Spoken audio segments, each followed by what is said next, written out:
အားလုံးပဲမင်္ဂလာပါကျွန်တော်ဒီနေ့ဗီဒီယိုလေးမှာတော့ဒါ Microsoft Office Excel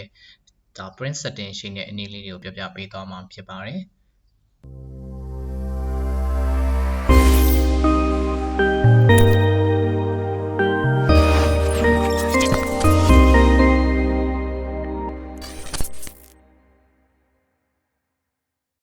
print setting အကြောင်းလေးတွားပါမယ် Okay ဒါဆိုရင်ဆရာဒီမှာဘယ်လောက်ရှိလဲ exercise 1 exercise 2 exercise 3ဆိုပြီးဒီမှာရေးထားတယ်ဒါလေးတွေရေးထားတယ်ပေါ့နော်ဒါလေးတွေကိုဆရာ print setting ရှင်းပြပါမယ် Okay ဒါဆိုရင်ဘယ်သွားမလဲဆိုတော့ file ကိုသွားပါkeyboard ကနှိပ်မယ်ဆိုရင်တော့ control P ကိုနှိပ်ပါနော်ဒီမှာတွေ့လား print ဆိုတာလေးတွေ့တယ်နော်ဒါလေးကိုတစ်ချက်နှိပ်လိုက် Okay နော်အဲ့လိုလေးနှိပ်လိုက်ရင်ခုလိုမျိုးပုံစံလေးကြာလာပါလိမ့်မယ်ဒါကတော့ဒီဘက်မှာပြထားတဲ့ဟာကြီးကဆရာတို့ဒါအပြင်မှာထွက်လာမယ်စာရွက်ပုံစံကိုသူပြထားတာပေါ့နော် Okay ဒီမှာကြည့်မယ်Okay ဒါဆိုရင်ဆရာဒီမှာ print ရဲ့ setting အကြောင်းလေးအရင်ဆုံးပြောပြပါမယ်ဒါကတော့ကျွန်တော်တို့ဒီကိုက setting တွေအကုန်ချိန်ပြီးလို့ထုတ်မယ်ဆိုရင်တော့ဒီ print ကိုနှိပ်ရမှာပေါ့နော်ဒါဆိုရင်အရင်ဆုံးအနေနဲ့ copy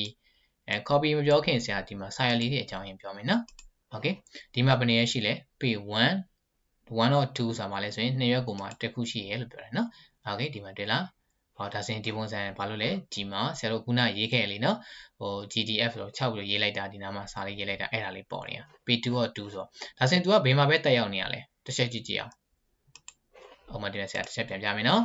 ဒီ exercise 1လေးတစ်ခုတည်းတက်ရောက်နေရမဟုတ်ဘူးလားဟုတ်တယ်နော်ဒါပါတော့ပြောရမယ်ဆို sheet 1ဆိုပါနော်ဒီ sheet 1လေးတစ်ခုတည်းမှာပဲတက်ရောက်နေရ Okay ဘာလို့လဲဆရာတို့ဒီမှာရေးထားလို့ကြောင့်စာရွက်က2ရွက်လို့ပေါ်တာတကယ်လို့ဒါကဖြတ်လိုက်မယ်ဆိုရင်1ရွက်ထဲလို့သွားလာပေါ်လိမ့်မယ် Okay ဒါလေးဖြတ်လိုက်မယ်နော် Okay ဒီမှာထည့်ကြည့်မယ် Okay ဒီမှာတွေ့လားဒါဆိုရင်စာရွက်က1ရွက်ထဲဖြစ်သွားပြီအဲ့ဒါပြန်ပြမယ် file ထဲက print on သွားပါ Okay ဒီမှာချက်ကြည့်ကြည့်မယ်ဒီမှာဆိုရင်ဘယ်နည်းပဲဖြစ်တော့လဲ1 or 1ပဲရှိတော့1ရွက်ပဲရှိတော့တယ် Okay ဒါဆိုရင်ကိုကဒါချိစာရဲ့1ရွက်ထဲကဟာတွေထုတ်မယ်ဆိုရင်တော့ရတယ်အဲ့လိုမှမဟုတ်ဘူးတခြားသောစာရွက်ဒီမှာsheet 2တွေရော sheet 3တွေရောအကုန်လုံးထုတ်ရှင်တာဒါဆိုရင်ဥပမာရေးလိုက်ပြီနော်ဒီကဟာတွေလည်းထုတ်မယ် sheet 2ကဟာတွေလည်းထုတ်မယ်ဆရာတို့ဒီမှာ exercise ရေးထားလို့နော်ဒီမှာ exercise နဲ့ပြောလိုက်မယ် exercise ကဟာတွေလည်း exercise 2ကဟာတွေလည်းထုတ်မယ် 3ကဟာတွေလည်းထုတ်မယ်ပေါ့အကုန်လုံးပေါင်းထုတ်ရှင်တာအဲ့လိုမျိုးထုတ်ရှင်တယ်ဆရာတို့ setting တွေပြင်ပေးရတယ် Okay နော်ဒါဆိုရင်လိုက်ကြည့်မယ် file ထဲက print ထဲကဆရာတို့ဒီမှာသွားပါမယ် Okay ဒါဆိုရင်ဒီမှာအရင်ဆုံးအနေနဲ့ဒီမှာဒါလေးတစ်ချက်ပြောပေးမယ်ဒါကတော့ copy အရေးအတွက်ဆိုရင်အကြောင်းလေးပြောချင်တာအားလုံးက copy ဆိုရင်ဘယ်လိုပဲထင်ကြလဲဆိုတော့ထားပါတော့ဆရာတို့4ရက်ထုတ်မယ်ဆိုရင် copy 4ခုဆိုရင်4လို့နှိပ်တာဒီမှာအဲ့လိုမဟုတ်ပါဘူးဆရာတို့ဒီမှာဘယ်နှရက်ရှိလဲ1 to 2ဆိုတော့ဘယ်နှရက်လဲ2ရက်ရှိမယ်1တရက်2တရက်အခုနဆရာရေးခဲ့တဲ့ဒီဟာလေးနဲ့ဆိုရင်2ရက်ရှိမယ်ပေါ့နော်ဒါအခုမှပြရေးပြတာဒါဆိုရင် copy အနေဖြင့်နဲ့ဘယ်နှရက်လာမလဲဆိုရင် copy 1ဆိုရင်ဆရာတို့ရဲ့ဒီ print set ထဲမှာစာရွက်2ရက်ရှိရမယ်ဘာလို့လဲဆိုတော့ तू ကဒီမှာစာရွက်2ရက်ရှိရတွေ့လားโอเคเนาะ page 1နဲ့ page 2ဆိုပြီးတော့နှစ်ခုရှိတာအဲ့ page 1နဲ့ page 2လုံးထုတ်တာက1လို့ရေးတယ်ဆိုရင် copy အရေးအတွက်မဟုတ်ဘူးအစုံအရေးအတွက်ပါတစ်စုံထုတ်မယ်လို့ပြောတာโอเคเนาะဒါမှမဟုတ်ကိုကဒီနားမှာထားပါတော့ဒီမှာကျွန်တော်တို့9လို့ရေးလိုက်မယ်9စုံထုတ်မယ်ဆိုရင်ကိုကထုတ်ရမှာကဘာလဲဆိုရင် page 1 page 2နှစ်ရွက်ထုတ်ရမှာဆိုရင်ဘာလို့ရေးမလဲစာရွက်ဘယ်နှစ်ရွက်လို့မလဲ10ရွက်လိုမယ်เนาะဘာလို့လဲဆိုတော့ကိုကတစ်ခါထုတ်ကိုတစ်စုံလေးเนาะ copy ဆိုတာအရေးအတွက်မဟုတ်ဘူးဗာလဲအစုံအရေးအတွက်เนาะcopy အရေးအတွက်မဟုတ်ဘူးအစုံအရေးတစ်စုံထုတ်မှလားနှစ်စုံထုတ်မှလားထားပါတော့တချို့စာအုပ်တွေဆိုရင်တအုပ်ထဲနဲ့ဘယ်လောက်ရှိလဲစာရွက်100လဲရှိမယ်အဲ့ဆိုရင်ဘာလို့မလဲတအုပ်ထဲထုတ်မှဆိုရင်1အဲ့လိုမျိုးဘာလို့ပြောရလဲဆိုရင် तू ကအစုံအရေးအတွက်ကိုပြောတာပါနားလည်မယ်နော် Okay နောက်တစ်ခုကတော့ဒီဘက်က printer ကတော့ဗာလဲဆိုရင်ကိုကရှိတ်မဲ့ printer ပါကိုက Epson လား Linux Anon လားပေါ့နော်စသဖြင့်အများကြီးရှိရယ်ကိုကset နဲ့ပေါ့နော်ကိုမှရှိတဲ့ printer set နဲ့ printer set က name နဲ့ဘာလုပ်ပေးရမလဲဒီနေရာလေးမှာရွေးပေးပါနော် Okay နောက်တစ်ခုကတော့ setting မှာဒီ setting လေးပြင်တက်ရမယ် Okay ဒါဆိုရင်အခုဆရာထုတ်နေတာကဘာလဲဆိုတော့ဒီ exercise ဆိုရယ် sheet 1မှာရှိတဲ့စာရွက်တွေပဲထုတ်နေတာဒါဘာလို့လဲဆိုရင်ဆရာတို့ဒီမှာဒါလေးရွေးထားလို့ print edit sheet လို့ရွေးထားလို့ Okay နော်ဆရာရှင်းမှာလည်းပြောခဲ့တယ် sheet စာရွက်လို့ရေးထားတယ်ဆိုရင်ဘာလဲ sheet တစ်ရွက်ထဲကိုပဲပြောတာ Okay ဒါမှမဟုတ်ဘဲနဲ့သူ့ရဲ့ down လေးတွားပြီးတော့ print entire workbook လို့ပြောလိုက်မယ်ဆိုရင်တော့ဒါလေးကိုတတိထားပြီးကြည့်မယ် Okay ဒီမှာပြောင်းသွားလိမ့်မယ်ခဏလေးကြည့်ပါမယ်နော် entire workbook ဆိုရင်ဒီမှာပြောင်းသွားတယ်တွေ့လားဘယ်နည်းတော့ဖြစ်သွားလဲ9ရက်ဖြစ်သွားတယ်ဘာတွေလဲနှိပ်ကြည့်မယ် next page Okay ဒီခုနကဒီပုံစံလေးလည်းပါလာမယ် Okay နောက်တစ်ခုခုနဆက်ဆွဲထားတဲ့ဒီမှာစင်းစရာတွေလည်းပါလိုက်မယ်ဒီမှာကျတော့ကျွန်တော်က heater ပူတာပြင်မထားတာဖြစ်တဲ့အတွက်ကြောင့်เนาะ header footer ကကျွန်တော် sheet တစ်ခုကိုတစ်ခါလုပ်ပေးရတယ်အဲ့သဘောပဲเนาะဒါဆိုရင်ဘာလို့လဲဒီမှာ9ခုဖြစ်သွားမယ်နားလည်လားOkay နားလည်မယ်เนาะဒါဆိုရင်ဘာလို့လဲဆိုရင်ကိုက sheet 1 sheet 2အကုန်လုံးကိုရောပြီးထုတ်ရှင်တာဆိုရင်တော့ဘာရွေးရမလဲဒီမှာ entire workbook ကိုရွေးပါဒါမှမဟုတ်ကိုအခုသုံးနေတဲ့ရှိစာရလေးရပဲထုတ်မယ်ဆိုရင်တော့ဘာလုပ်မလဲ print edit sheet ကိုရွေးပါနားလည်မလားရမယ်လို့ထင်ပါတယ် Okay ဒါဆိုရင်နောက်တစ်ခုကတော့ဘာလဲဆိုတော့ကျွန်တော်ဒီမှာ print edit sheet လေးပြီးပြီး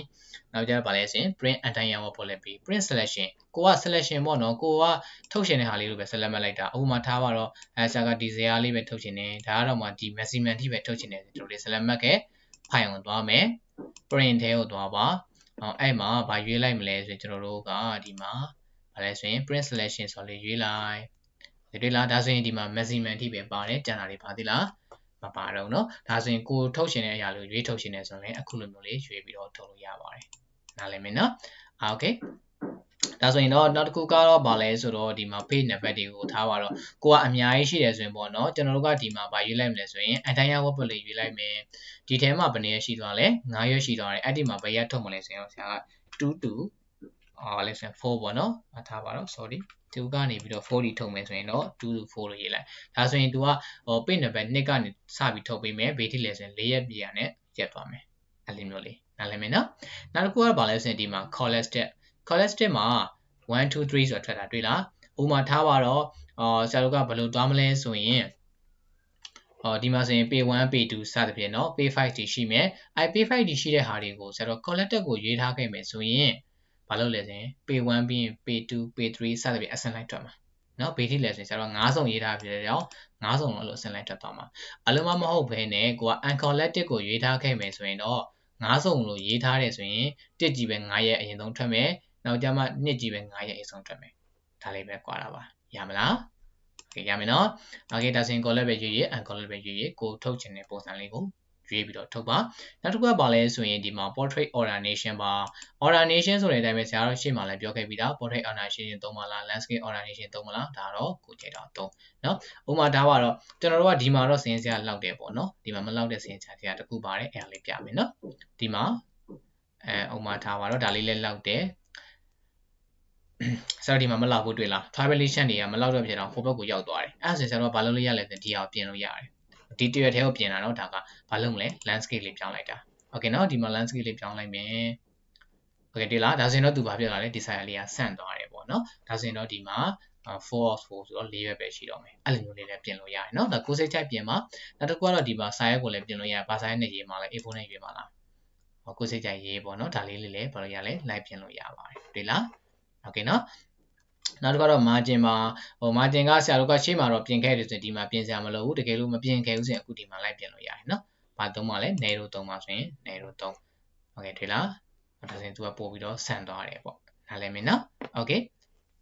ရမယ်လို့ထင်ပါတယ်ဒါမှမဟုတ်ဘူးကိုကအခုလိုမျိုးလေး print ထုတ်ခံနေကြမှာဟိုဘက်ကိုလည်းသွားမပြင်ရှင်တော့ဘူးဒီနားလေးကနေပြီးတော့